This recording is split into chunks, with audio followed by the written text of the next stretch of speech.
Ernakulam Malayidam തുരുത്തിലെ കുടിയൊഴിപ്പിക്കലിനിടെയുണ്ടായ police അതിക്രമം രാഷ്ട്രീയ വിഷയമായി ഉയർത്താൻ CPIM മുൻ മന്ത്രി പി രാജീവിന്റെ നേതൃത്വത്തിൽ ഇന്ന് മലയിടം തുരുത്തിൽ പ്രതിഷേധ പരിപാടി നടക്കും. അതേസമയം ബലപ്രയോഗം പാടില്ലെന്ന നിർദ്ദേശമുണ്ടായിട്ടും എന്തുകൊണ്ട് പോലീസ് നടപടിയുണ്ടായെന്ന കാര്യത്തിൽ എറണാകുളം റേഞ്ച് IGക്ക് ആലുവ റൂറൽ SP ഇന്ന് റിപ്പോർട്ട് നൽകും.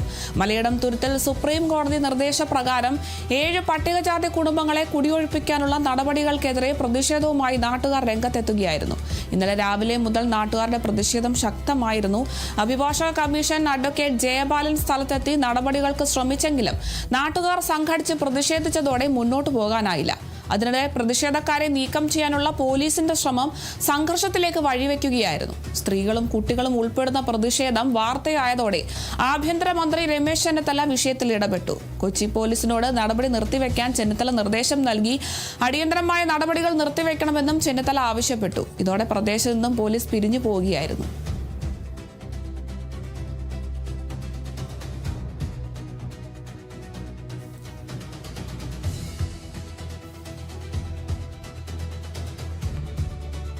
മലയിടം തുരുത്തിൽ സുപ്രീം കോടതി നിർദ്ദേശപ്രകാരം 7 പട്ടികജാതി കുടുംബങ്ങളെ കുടിയൊഴിപ്പിക്കാനുള്ള നടപടികൾക്കെതിരെ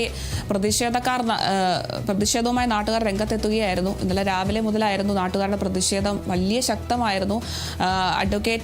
അഭിഭാഷക കമ്മീഷൻ അഡ്വക്കേറ്റ് ജയപാലൻ സ്ഥലത്തെത്തി നടപടികൾക്കൊക്കെ ശ്രമിച്ചെങ്കിലും നാട്ടുകാർ സംഘടിച്ച് പ്രതിഷേധിച്ചതോടെ മുന്നോട്ട് പോകാനായില്ല. എന്തായാലും ഇത്തരത്തിൽ ഇവരെ പ്രതിഷേധക്കാരെ നീക്കം ചെയ്യാനുള്ള പോലീസിന്റെ ശ്രമം സംഘർഷത്തിലേക്ക് മാറുകയായിരുന്നു. സ്ത്രീകളും കുട്ടികളും ഉൾപ്പെടുന്ന പ്രതിഷേധം വലിയ വിഷയമായതോടെ ആഭ്യന്തരമന്ത്രി രമേശ് ചെന്നിത്തല ഈ ഒരു വിഷയത്തിൽ ഇടപെടുകയും കൊച്ചി പോലീസിനോട് നടപടി നിർത്തിവെക്കാനും ഒക്കെ നിർദ്ദേശം നൽകുന്ന ഒരു സാഹചര്യം ഉണ്ടായിട്ടുണ്ട്. എന്തായാലും ഈ ഒരു വിഷയം ഇപ്പോൾ രാഷ്ട്രീയ ആയുധമായി എടുക്കാൻ തീരുമാനമെടുത്തിരിക്കുകയാണ് CPIM. എന്തായാലും മുൻ മന്ത്രി പി രാജീവിന്റെ നേതൃത്വത്തിൽ ഇന്ന് മലയിടം തുരുത്തിൽ പ്രതിഷേധ പരിപാടി നടക്കും.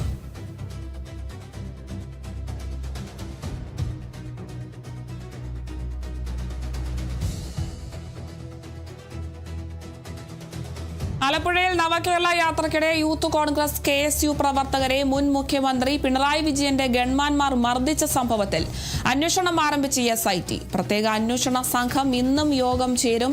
ആലപ്പുഴ ക്രൈംബ്രാഞ്ച് SP ഷൗക്കത്ത് അലിയുടെ നേതൃത്വത്തിലുള്ള അന്വേഷണ സംഘത്തിലെ മുഴുവൻ അംഗങ്ങളും യോഗത്തിൽ പങ്കെടുക്കും. കേസ് അന്വേഷിച്ച ജില്ലാ ക്രൈംബ്രാഞ്ചിൽ നിന്നും ഫയലുകൾ ആവശ്യപ്പെട്ട് അന്വേഷണ സംഘം നോട്ടീസ് നൽകിയിരുന്നു. ഫയലുകൾ പരിശോധിച്ച ശേഷമുള്ള കേസിലെ തുടർ നടപടികൾ ഇന്നത്തെ യോഗത്തിൽ തീരുമാനിക്കും. പ്രതികളായ ഗൺമാൻമാരെയും മുൻ അന്വേഷണ ഉദ്യോഗസ്ഥരെയും വിളിച്ചു വരുത്തുന്നത് സംബന്ധിച്ചും ഇന്നത്തെ യോഗത്തിൽ തീരുമാനമുണ്ടാകും. SP ഷൗക്കത്ത് അലിയുടെ നേതൃത്വത്തിലുള്ള അന്വേഷണ സംഘം ആലപ്പുഴയിൽ ക്യാമ്പ് ചെയ്താണ് അന്വേഷണം നടത്തുന്നത്. വേഗത്തിൽ അന്വേഷണം പൂർത്തിയാക്കി 15 ദിവസത്തിനുള്ളിൽ റിപ്പോർട്ട് സമർപ്പിക്കാനാണ് അന്വേഷണ സംഘത്തിന്റെ നീക്കം.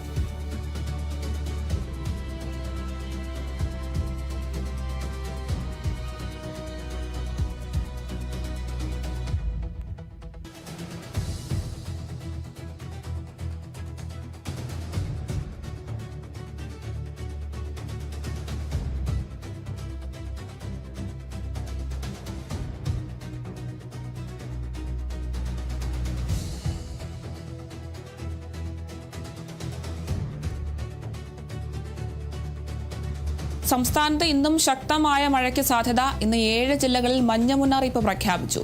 തിരുവനന്തപുരം, കൊല്ലം, പത്തനംതിട്ട, ആലപ്പുഴ, കോട്ടയം, എറണാകുളം, ഇടുക്കി എന്നീ ജില്ലകളിലാണ് മഞ്ഞ മുന്നറിയിപ്പുള്ളത്. മഴയ്ക്കൊപ്പം കാറ്റിനും ഇടിമിന്നലിനും സാധ്യതയുണ്ട്. കാറ്റിൽ മരങ്ങൾ കടപുഴകി ചില്ലകൾ ഒടിഞ്ഞു വീണും അപകടങ്ങൾ ഉണ്ടാകാനുള്ള സാധ്യതയുള്ളതുകൊണ്ട് തന്നെ മരങ്ങളുടെ ചൂട്ടിൽ നിൽക്കാനോ വാഹനങ്ങൾ പാർക്ക് ചെയ്യാനോ പാടില്ല എന്നൊരു നിർദ്ദേശവുമുണ്ട്.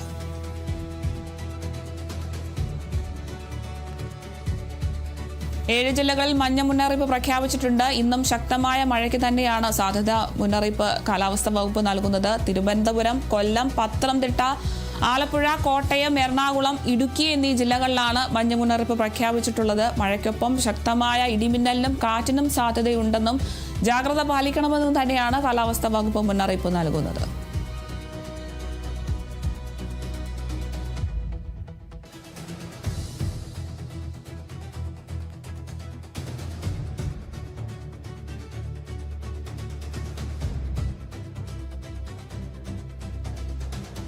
സൗദി റിയാദിലെ തടവുശിക്ഷ കാലാവധി അവസാനിച്ചതോടെ കോഴിക്കോട് കോടമ്പുഴ സ്വദേശി അബ്ദുൾ റഹീം ഇന്ന് ജയിൽ മോചിതനായേക്കും.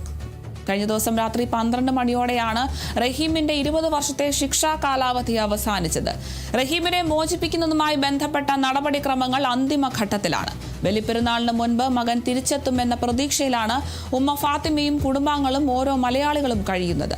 നേരത്തെ റഹീമിനെ വധശിക്ഷയിൽ നിന്ന് മോചിപ്പിക്കാൻ മലയാളി സമൂഹം ഒറ്റക്കെട്ടായി സമാഹരിച്ച 34 കോടിയോളം രൂപ കെട്ടിവെച്ചിരുന്നു. അതേ തുടർന്ന് കോടതി വധശിക്ഷ റദ്ദാക്കിയിരുന്നു. ആകെ 20 വർഷത്തെ ശിക്ഷാ കാലാവധി പൂർത്തിയാക്കിയതോടെയാണ് ഇപ്പോൾ റഹീമിന്റെ മോചനത്തിനായി കളമൊരുങ്ങിയിരിക്കുന്നത്.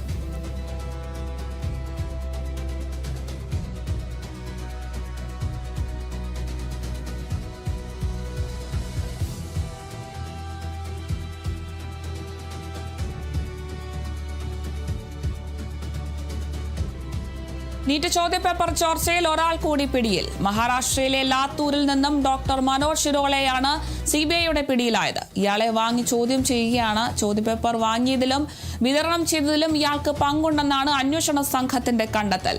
ഇയാളുടെ ക്ലിനിക്കിലും വീട്ടിലും CBI പരിശോധന നടത്തി.